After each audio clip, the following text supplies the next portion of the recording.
Pour réaliser cette expérience, il vous faudra tout d'abord une cuve Exao, mais également le dispositif Exao relié à l'ordinateur, ainsi que 3 sondes Exao, une pour l'oxygène, une pour le dioxyde de carbone et une pour l'éthanol, que nous plongerons dans la cuve. Enfin, il vous faudra du glucose liquide à 20%, une seringue pour faire une injection, et bien évidemment, une suspension de levure, concentration 10 grammes par litre.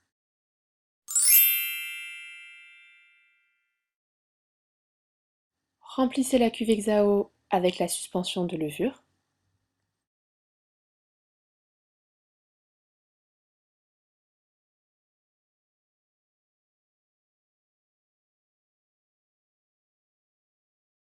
Puis mettez les sondes en contact avec la solution à l'aide du couvercle de la cuve Exao. Vous n'avez plus qu'à lancer le logiciel Lattice Bio sur l'ordinateur et démarrer l'expérience. La levure est un organisme hétérotrophe, c'est-à-dire qu'elle est incapable de synthétiser ses propres composants. Ainsi, elle a recours à des sources de matière organique exogènes, telles que le glucose. C'est pourquoi nous devons en injecter, afin de pouvoir observer son comportement dans un milieu en anaérobiose.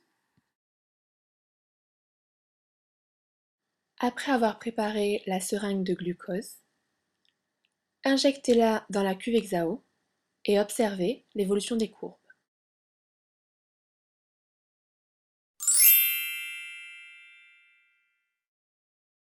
La courbe d'O2 est restée nulle tout au long de l'expérience, puisque les levures sont en anaérobiose.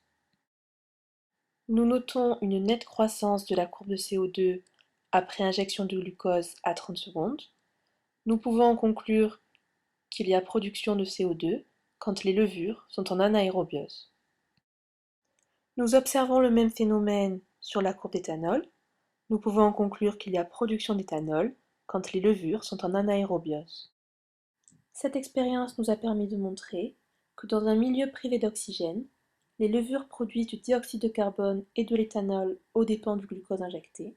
On en conclut qu'il y a bien fermentation lorsque les levures sont en anaérobiose.